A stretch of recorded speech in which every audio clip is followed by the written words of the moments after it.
मन विच हल्ला हल्ला हल्ला है, प्यार तू कल्ला कल्ला कल्ला है। मनमर्जियाँ का ये गाना कुछ सालों पहले मेरी मन की हर अनसुलझी पहेली का जवाब था।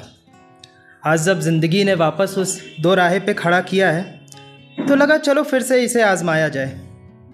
बहरहाल दिल और दिमाग की इस कश्मकश से जूझते हुए खुद को थोड़ा संभाला और अपने पास की ऑलमोस्ट खाली मेट्रो की बोगी को महसूस करना शुरू किया तो मेरी नज़र जाके सामने वाले सीट पे बैठे एक जोड़े पे पड़ी। हरे सूट और वाइट प्लाजो में वो लड़की, चेहरे पर एक मासूम सी हंसी और उसकी नाक पर खूबसूरत से नज़र से बचाने और लगाने वाला उसकी नाक पे एक छोटा सा तिल। वहीं दूसरी ओर चेहरे पे शांत सा भाव लिए और उसकी हर अदाओं पे मानो जान लौटाता हुआ उसका मंगेतर। मैं बेसुध बेशर्मों के तरीके उस जोड़े को निहार रहा था और उनकी बातों में अपनी कहानी के कुछ हिस्से तलाश रहा था। तभी लड़की ने धीरे से अपने सर को उस लड़के के कंधे पे रखते हुए पूछा कि हम इस रिश्ते को निभा तो लेंगे ना। मैं इस तरह टकटकी लगाए उस लड़के के जवाब का इंतज़ार कर रहा था कि लगा मानो कि उसकी प्रेमिका से ज़्यादा मेरा सवाल हो। फिर उसने धीरे से मुस्कुराते हुए मेरी मन की उत्सुकता को ख़त्म किया और बड़ी सरल शुद्ध भाषा में बोला कि बच्चे, लोग समझते नहीं है ना कि रिश्ते में जब सब सही हो तो अपने पे ध्यान दो, ना कि दूसरे पे, और जब सब बिगड़ रहा हो तो अपने साथी पे ध्यान दो, क्योंकि तब उसे आपकी ज़रूरत है। लोगों ने इसे फालतू का कॉम्प्लिकेटेड बना रखा है। लड़की ने थोड़ी देर बाद सोचने के बाद फिर पूछा, तुम कभी मुझे जज तो नहीं करोगे ना? बच्चे, रिश्ते दो लोग बराबर में होते हैं तो जज करने के लिए किसी एक को ऊपर होना पड़ेगा, और मुझे आपसे ऊपर थोड़ी ना होना है।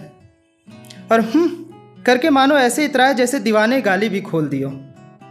ऐसा करके उसने एक मंद सी मुस्कान दी और थोड़ी अपने कंधे को टटेलते हुए बोला, पर लोग समझते नहीं हैं और फिर उन्हें गीत नैना या बनी आदित्य के पोस्ट पे अस भाई अस करने का भी तो मौका चाहिए। लड़की ने अपने दांतों का शक्ति प्रदर्शन उसके बाजुओं पे करते हुए कहा कि तुम कैसे हर सवाल का जवाब खोज लेते हो?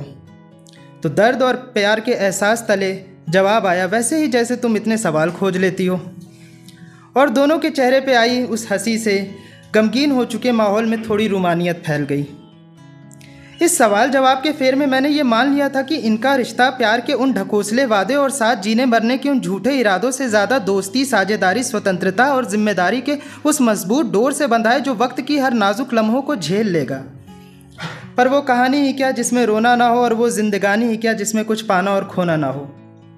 बीच में थोड़ा उनसे बिछड़ने के बाद जब मैं हौस खास के प्लेटफॉर्म पे पहुंचा तो वो नज़ारा अपने में कई सवाल लपेटे हुए था। दोनों ने एक दूसरे को अपने बाहों में भर रखा था, पर इस बार होठों पे हंसी से ज़्यादा आंखों में पानी था और लड़की ने यह कहते हुए खुद को उसकी बाहों से आज़ाद किया कि तुम नहीं समझोगे। ये कहकर उसने खुद को सामने खड़ी मेट्रो के दरवाजे के पीछे गिरफ्त कर लिया और कुछ ही पल में उस शांत प्लेटफॉर्म पे उस लड़के की मायूसी की चीखें और मेरे मन का हल्ला था। वो लड़का मानो एक मूर्ति के तरीके बस इस अंधेरी और शांत सुरंग को निहार रहा था, मन में उम्मीद लिए कि शायद कोई रोशनी वहाँ से दस्तक देगी। अपने जीवन की पहेलियाँ कम थी क्या जो भगवान ने एक और हमारे भाग्य में लिख दी।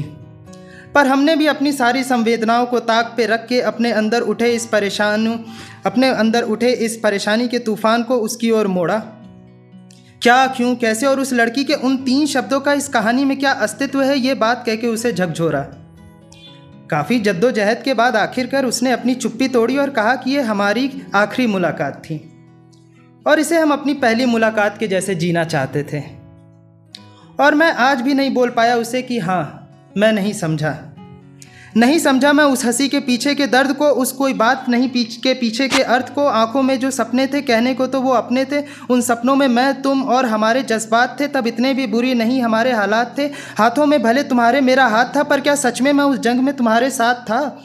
रातें गुजरती भले तुम्हारी मेरी बाहों में थी, पर नींद तो आती शायद तन्हाई के पनाहों में ही थी। ना जाने कितनी रातें तुमने यूँ करवटें बदल बदल गुजारी होंगी इस आस में कि शायद आज तो मुझे नींद तुमसे ज़्यादा ना प्यारी होगी।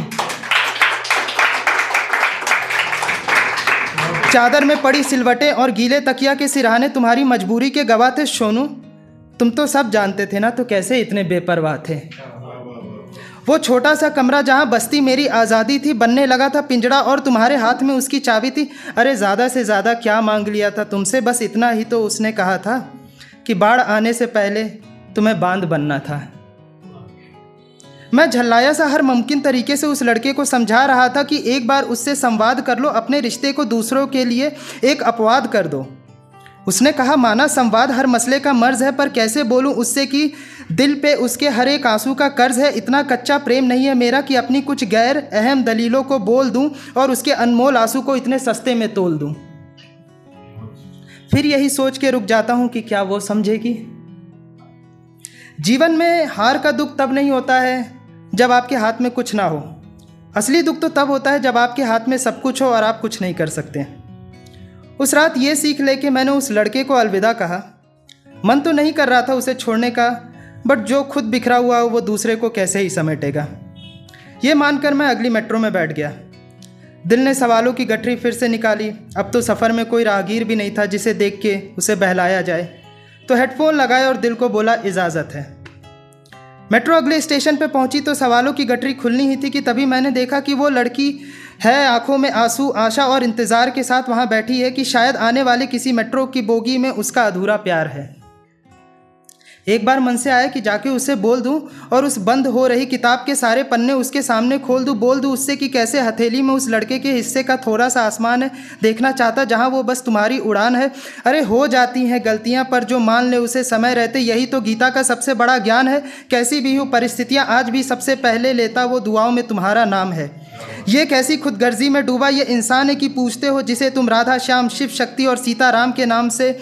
भूलो मत कि उन्होंने भी झुक के ही तो पाया सारा सम्मान है। और ये सोचते सोचते मैं उतर ही रहा था कि आवाज़ आई, मेट्रो के दरवाजे बंद हो रहे हैं, कृपया उचित दूरी बनाए रखें। ये कहते ही दरवाज़ा बंद हो गया और मैं भी अपने ख्यालों और हेडफोन में बज रहे गाने को महसूस करते हुए मायूसी के साथ उस लड़की को दोबारा अपनी नज़रों से ओझल होते देख रहा था। और गाना था, हर बात समझाना सदा संभव नहीं राधे, समय समझाएगा, समय समझाएगा। बात को बीते महीने हो गए थे। आज फिर से मेट्रो उसी तरीके से खामोशी के आलिंगन में मुझे और शम्मी जी को घेरे हुए थी। शम्मी जी को अगर आप नहीं जानते तो दिल्ली मेट्रो में आपका स्वागत करते हैं शम्मी नारंग जी, उनका नाम है, ये उनकी आवाज़ है। तो इस बीच मैंने कई बार सोचा कि कहीं मैंने उस दिन कुछ गलत तो नहीं किया। काश मैं उस दिन उतर जाता, थोड़ी और हिम्मत करके बोल देता, पर अब मायूसी के सिवा कुछ और नहीं था मेरे बस में। कि तभी शम्मी जी बोलते हैं, यह स्टेशन हौस खास है।